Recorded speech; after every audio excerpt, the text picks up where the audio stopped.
So, good Module 1 and Module 2 yun. Tapos na tayo doon. Kung may questions kayo, no, sabihin nyo na sa akin, clarifications.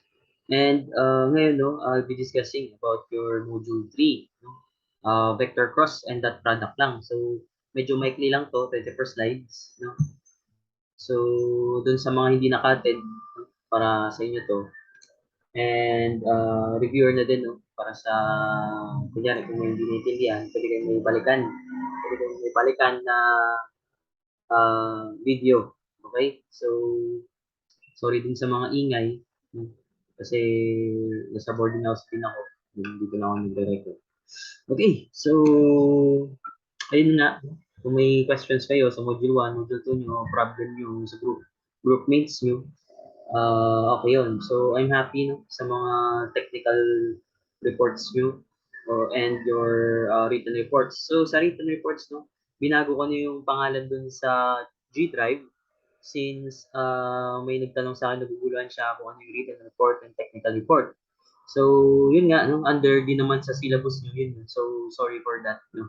Kasi nag-modular pa ako activity. So, yung modular activities nyo is technical reports din. Pero yun yung groupings. Then, yung written reports, yun yung nakaraan na sabi ko ng technical reports. So, sorry, kamali.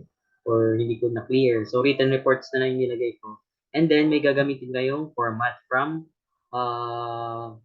your written report number 3. So, simula ngayon, may format kayo.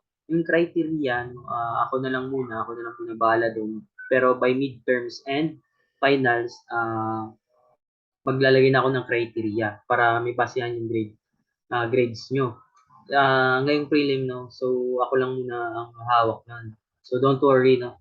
Kasi medyo okay naman yung i-grade ko dyan sa technical reports nyo. So, bawal lang talaga sa prelim sa quiz and exam. So, start na tayo para matapos na. Konti lang naman to. So, it's about vector cross and dot product.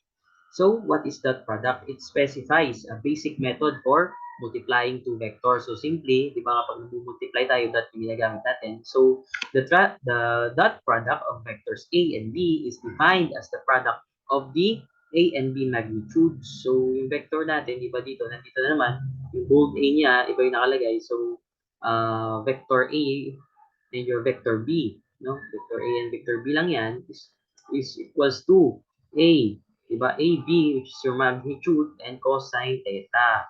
So, saan nakuha yan? No? Simple lang yun na magkadikit yan, di ba? Pag magkatabi, no, cosine. So, yan lang yun. Then, and cosine of the angle u or your theta between their tails. So, expressed in forms of equation where, no, 0 degree is less than or equal to your theta and less than 180. So, hindi siya lalagpas dyan ng from 0 to 180. So, the dot product is also referred to as the scalar vector product as the result is a scalar rather than a vector. So, yung makuha natin dyan is scalar. Okay? So, yun lang yung formula niya. Same dito. Nilagay ko na sa baba. Kasi sa module nyo nga, iba yan. And then, law operation. So, basic multiplication application. Commutative law, multiplication by a scalar, and distributive law. So, commutative no A that B is equals to your B times A. And multiplication by scalar, no? Your A times your B times A, your small letter A, which is yung magnitude yan, A times A minus B, then yung A times B mo, plus times B is equals to your A times B. So, yun lang yun, no? Multiplication by scalar. And then, distributive law, we have distribute mo siya from AB to BD. Okay? So, yun lang yun. Then, add mo siya. So, naggamit siya doon. And then, Cartesian vector formulation, we have this one. No? So, wait lang. Gusto natin to. Gusto natin siya. Lagyan na siya dito. And then, so, simply lang na distribution sa Cartesian vector form natin na we have A, no, lahat ng components ng A sa XYZ niya and your B. So, distribute mo lang yan, no, from A, no, A to your BI, then AX, I to your byj, and to your axi to your bzk. So on and so forth. So, yun ang yung equation natin. Then, no, sisimplify natin siya. After simplification, makita natin to. No? Ito yung magiging come out niyang formula. Bakit? No? Since we have uh, this plane, no? Lagay natin this is your this is your j, this is all your k. So, x lang yan, your y, and your z. So, no, paano naging 0 yan, no? So, sa ax kasi, sa axp, which is lahat sila nasa lahat yan nasa we have components dyan na, kumbaga, unit number niya, or ang unit niya is 1. Okay? And then, no, cosine theta uh, from your yung equation niyo na AB sa vector B is your AB cosine theta, cosine theta, cosine theta, vector. Vector niyo doon, ito, AB cosine theta, is, no, yung AB mo, kunyari, unit niya is 1, unit 1, cosine, your 0, kasi wala ka namang angle eh, pareho sila, same, parallel sa isang axis. So, try nyo yun sa calculator nyo, 1 times 1, cosine theta, cosine 0. Wala na pala yan. So, cosine 0 equals yan is 1. So, dito. So, lahat ng parallel sa axis niya is 1. So, dito naman is, kunyari dito sa AX and BY, ano yan, di ba, I and J. Magkakaroon ka ng 90 degrees dyan. So, kunyari, itong 1, yung unit 1 ng I mo, and sa J mo, which is here, and then, no, yung 90 degrees, cosine, since katabi, cosine 90, lalabas dyan is 0.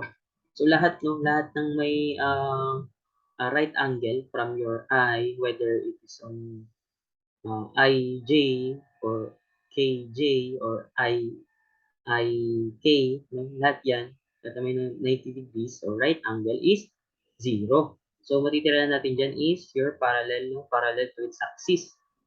So, simplification, no, your vector A times B, no, your vectors A and B, yun na lang, is equals to your AX, BX, which is that is the magnitude plus AY, BY, plus AZ, BZ. So, yan yung magiging equation natin sa dot product. No? And then, next naman yan, may dalawa tayong application ng dot product natin. First is the angle formed between the vectors or intersecting lines. So, the angle can be written between the tails and vectors. So, yan, galing na yan sa katawan nyo. Your cosine adjacent of your hypotenuse. So, no, we have, no, makukuha natin yung angle mo dyan, which is theta is because your inverse cosine or your cosine, so makukuha mo yung angle mo. Okay? So, dito yon. Kaya, dito yung direction mo, dito yung isa mo, yung angle mo. And then, no, second application niya, no, the components of a vector parallel and perpendicular to a line. So, kunyari, so, ito. Sabi dito, a parallel to or collinear part of vector A with line AA. So, dito yan sa baba, dito sa horizontal nyo. Figure shown below is defined by your magnitude A at A, no? Where yung A nyo is equals to your A cosine U. So, medyo, medyo nakakalito in terms of terms. Kasi di ba, meron kayong position vector, unit vector, yung force vector, and your magnitudes. Whether it is on your position or your force. So this part is often referred to as a projection onto the line, as in the construction a right angle is created. So if the unit vector u, your unit vector is u, specifies the direction of the line, then since your unit vector is equals to 1, you can directly evaluate the magnitude of your A or your force vector A from the dot product. Okay? So, parang ano lang, parang gagawa lang ng line mo. This is your A or your vector A, theta. So, simpleng trigo lang ulit. So, basic thing na yan. Paggamit ng cross and dot product. So, sabi dito, A equals to your A cosine theta. Kasi galing yan sa cosine theta over your A. Oops.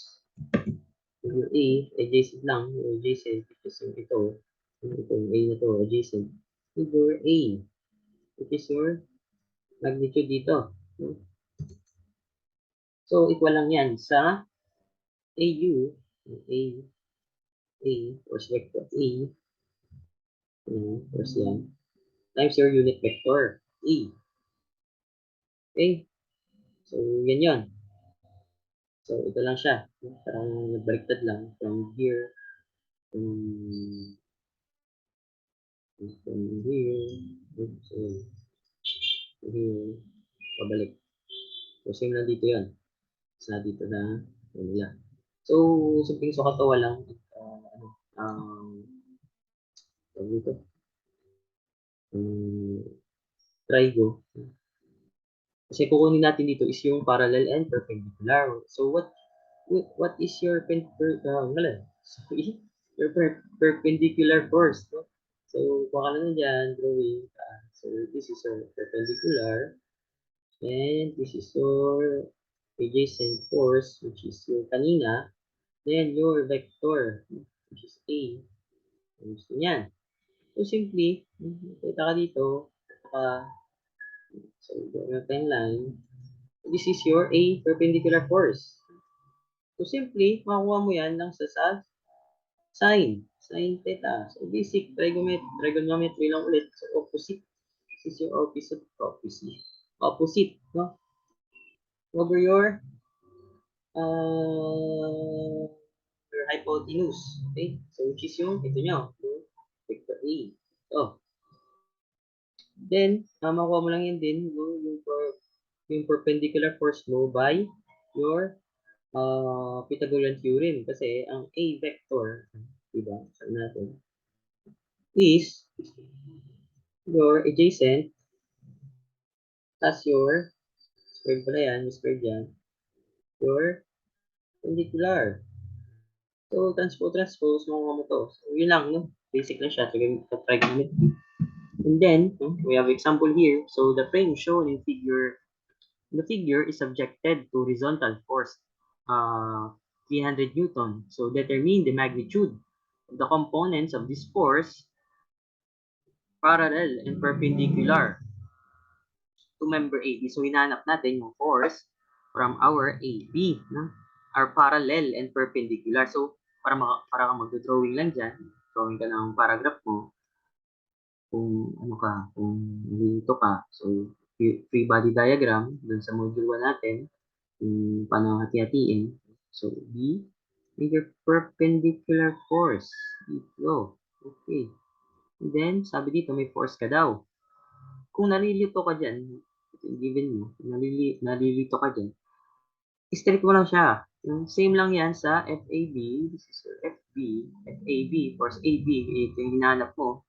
And ito rin hinahanap din sa isa mo sa required natin. So, problem. And then, you have force. Dito. Nangyari yan yun. So, this is your force. So, nag-gets mo na siya kung ano yung hanapin mo. Okay? Next, no? the magnitude of component of f along AB or component of your vector f along AB is equal to the dot product of f and the unit vector UB, no, which is yung unit vector mo, which defines the direction of AB. So sa past natin lesson sa module 1, di ba? Ang unit vector natin, unit vector is equals to your position vector over your length magnitude or your distance, no? Or length or mass magnitude sa given sa'yo na coordinates. And then, no, so dito, may given tayo ng coordinates natin, which is, so, lagay ka ng x, right? So, we have x, y, z. And then, no, plot mo lang yan dyan, sa ano yung x natin, which is 2, di ba? 2 ang ating x. So, 2, and then 6, no? So, y, and 3. Ito, pataas, 3. So, that is your coordinates. Okay? So, simply, para makuha natin ang unit vector natin sa B, since yung kailangan natin, no? Parallel ng force natin, no? So, we have UB, your unit vector B, is equals to your vector position vector over your distance magnitude or your length magnitude. Okay, then simply i-set mo lang siya yung 2i mo, 2. So ito yon 2i plus 6j plus 3k over category yan, no, para mahanap yung r mo sa baba. Excuse me. 2 squared plus 6 squared plus 3 squared. So equals to 0.286i plus 0.857j plus 0.429k. So, yan yung makukuha natin. This is your unit vector in Cartesian vector form. No? Then, no, ang FAB is equals to cosine A kasi nga, kanina, ang cosine theta natin is equals to your FAB, vector force, for your force na magnitude na. Okay? Equals to FUG, force vector times your unit vector. So, 300, no, given ka naman dito, 300 times yung equation na nakuha mo, which is UB. Then, input mo lang siya, makuha natin yung FAB. Bakit naging 0 to? Naging 0 yung 0.286. Itong sa K natin dahil, no, sabi ko nga kanina, yung 1, 1, 1, 1, yan, cosine. Nakakreate ka ng 90 degrees dyan. Kasi J lang yung reference natin eh, which is your AB. Itong J. No? Kasi hinanap natin yung doon na form. No? Diba? Hinanap natin siya. Kasi along your Y. Dito yung Y. Diba Y natin is J. So, dito magiging 0 siya. Cancel out, cancel out. Tapos FAB. Kasi yun yung required natin. So, depende yan kung sabihin niya kung hanapin niya is yung sa the force niya sa I or sa K. So, doon yung magiging may number ka, doon naman 0. So, depende yan no, sa hinahanap. So, it's your unit vector AB, unit vector, force vector AB was to 257.1 Newton. Then, no, since the resultant is positive scalar, your force vector has the same sense of direction as AB. So, expressing force vector AB in Cartesian vector form, we have, no? So, kukunin natin yung Cartesian vector form ng ating FAB. So, ang magiging, ano niya, ng force vector natin is F, ito, sa baba. So, times mo lang yan, nakuha mo AB, times sa UB mo, which nakuha mo din kanina dito, dito. So, input mo na siya. Then, you have this form. Saan natin magagamit yan? Magagamit natin yan sa pagkuha ng ating perpendicular component or perpendicular force. So, the perpendicular component, no? So, simple lang na F. No? Perpendicular force equals to your force minus force vector B. Your force vector EB is equals to 300J minus 700 plus 73.5i plus 220j plus 110k. And then, no, input mo lang yan, since yung j lang yung, ano natin, no, yung kukontra dyan, which is yung f mo kasi, di ba? Yung force mo dito is along your y. So, sa j mo lang siya i-add. So, we'll get 79.6. Okay? So, gets? Okay? So, meron ka ng equation to your perpendicular force. So if magnitude can be determined either from this vector or by using the Pythagorean theorem, so F, no? F for your perpendicular force equals to square root of F. Your force, your magnitude minus your force at AB, no? Squared is equals to your 300 Newton squared minus 257.1. So you get your perpendicular force. So yun, yung sinasabi ko kanina, kunyari may FAB ka dito, AB, this is your force, F, and this is your F na perpendicular. So yung simpleng Pythagorean na. Okay? So yun yun. So nakuha na natin yung FAB natin.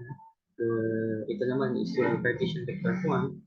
And this is your force, your perpendicular force. So, yun lang sa paggamit ng dot product. Next, our cross product. So, cross product of two vectors, A and B, yields the written vector C equals to C is equals to equals A cross B. So, which is read yan. C equals A cross B. So, yun yung tawag niya. So, sa kanina, dot, ito naman cross. So the magnitude of C is defined as the product of AB magnitudes and the angle U or your theta sine between their tails. So, paano naging sine yan? Simple lang ulit na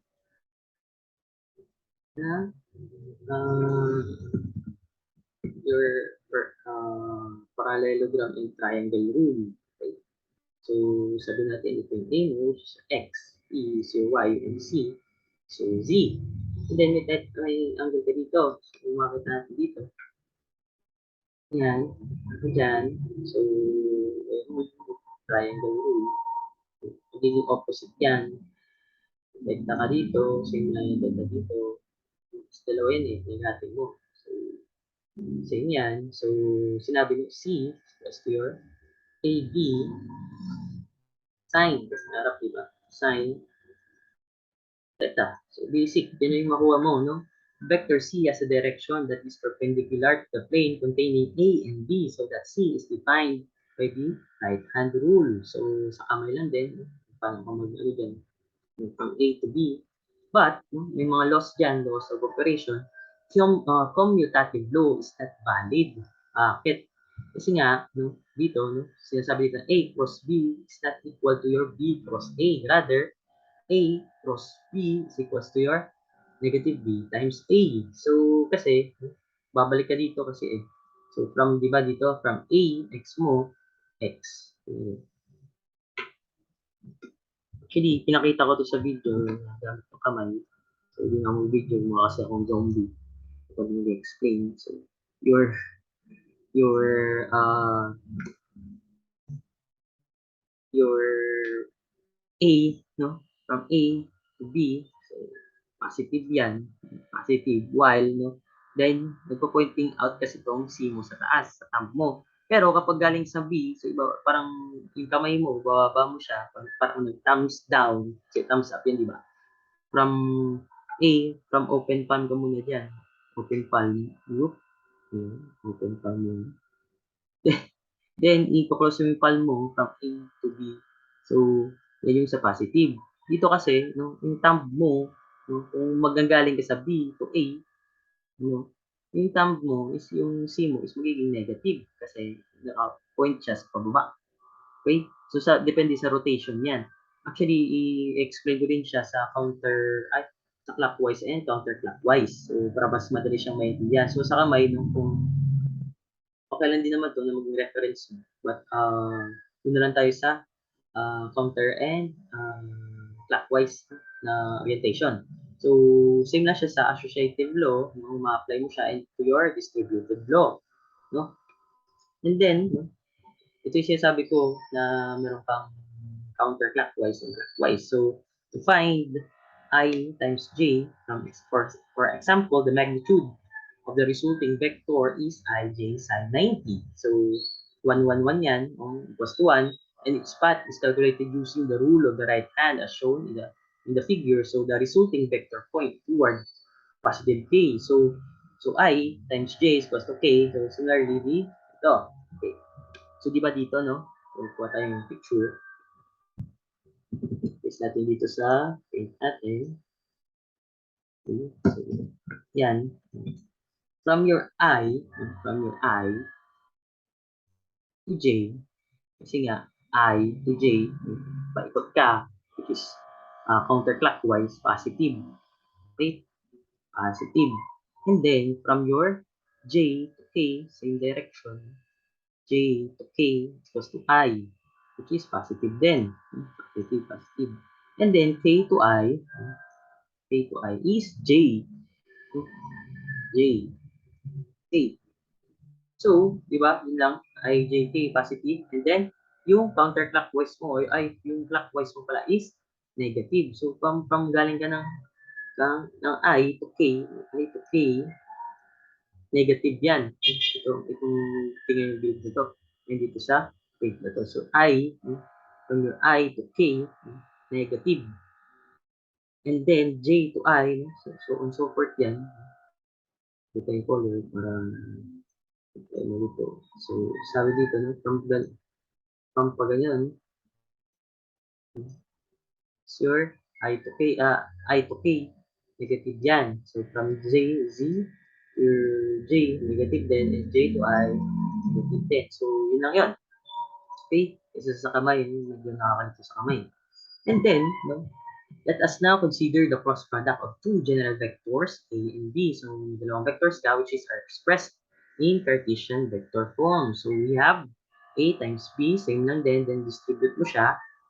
No? So, carrying out the cross product operation and combining terms yields. So, di ba, may nakuha tayo dito sa counter and natin yung mga signs nila. No? So, lahat yan, kung bakit kaya naging negative yan, i-rearrange mo yan. Itong lahat ito. Natin dito, basic algebra, pag samasamahin mo siya, yung AYBZ minus AZBY I minus AXBZ minus AZBXJ. Kasi negative yan, yung JJ mo dito, from your IK, yung pagsama-sama dyan, yung AXBZ, no? Negative, and then your AXBY minus AY minus BZK, which is positive. Okay? So, yan yung magiging summary or final equation para magamit yung cross product. So, sa problem, magagamit naman yan yung sa determinants.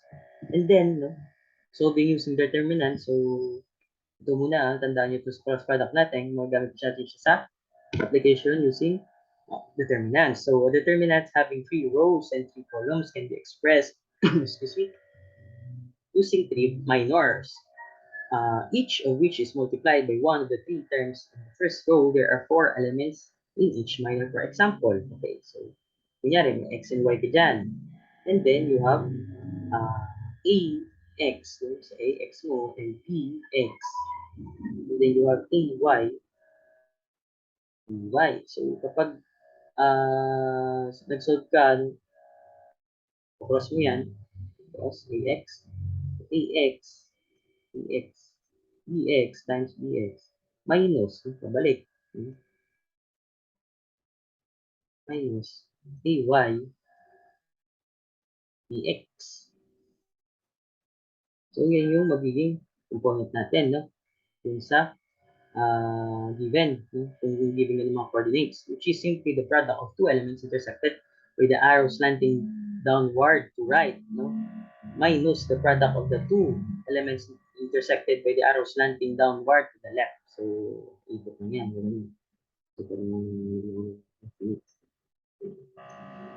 Yan. And then, no? For 3 by 3, so yung kanina 2 by 2, sa 3 by 3, kung may x and y, may x, y, z ka na. So, I, J, and K, you have, kunyari, given ka, no? So, yun, no? Tatanggalin mo yung sa I mo, unahin mo si J and K, tapos tanggalin mo si J dito, tapos AX ka to BZ, so ganun ka, ikot ka dito, ganyan. And then sa K naman, no, tanggalin mo ng K, and to remember the negative sign. So yung negative sign yan, galing yan dun sa J natin, sa component natin. Here, okay, we have negative. Okay, negative to negative. So kung may negative ka na sign, magiging positive yun. So depende sa magiging coordinates mo or your givens. So adding the results and noting the J element must include the minus sign yields the expanded form of a vector A cross B. So, example 1, no, calculate the cross product between A, B, so given tayo ng E, negative B times 1, and B, which is yung B mo. So always writing. Dapat yung tablet or pad. So, 2, the cross product is, no? So, kanina, sabi natin, no? So, kunyari, ito. Yan, may given tayo na negative. So, tanggalin mo na yung I, whole I na to. Yung I, so, ito na yung unahin mo. Yan, negative 3 times 2, 9, minus 1 times 9. And then, next din, si J. So, tanggalin mo yung J, 3 times 2, yung color. So ang J naman, dito ko 3 times 2, then 1 times 4. And then, same lang din sa K mo, tanggalin mo yung K. So, palit tayo color. So, natin ito yan. So, tanggalin mo yan. Okay, so ito nga mo, 3 times your 9 and negative 3 times your 4. So, ito lang yun. Plus, bakit naging negative yan? Kasi nga, ano ka lang eh, magta-times ka, no? Times ka, negative times negative, plus positive, may times 2, minus 1, 1 times 4, so same lang. And then, input nga siya, AX, no? Or your A cross B is equals to negative 15I, calculator mo, minus yung calculator dyan, try nyo lang, minus 2J plus 39K. So, ito yung final answer. Okay? So, sa modules nyo, you have learning activity 1, activity 2, and technical report 3. So, gagawa kayo ng written report dyan, no? So, yun lang yun. Medyo maiksi lang to. So, yung weekends nyo is magiging madali lang. No? So, hindi kayo tambak. Pero depende, no? Kasi kailangan ko rin gawing module form agad para maibigay sa inyo since third week ata ng November. Para sa inyo. Third week of November yung magiging exam week nyo and long quiz week. Okay? So, be prepared, no? Kasi face-to-face yan, dahil sa mga third year and fourth year. So, yun, kung may questions kayo regarding sa Module 3, message na ako, same instructions, then I'll be posting the video nito and yung Module 3. So, thank you guys sa pakikinig and I hope na natutunan kayo. So, madali lang yan. Kaya yun. And sa quiz nyo, madali lang yan. So, stop and share. Thank you guys.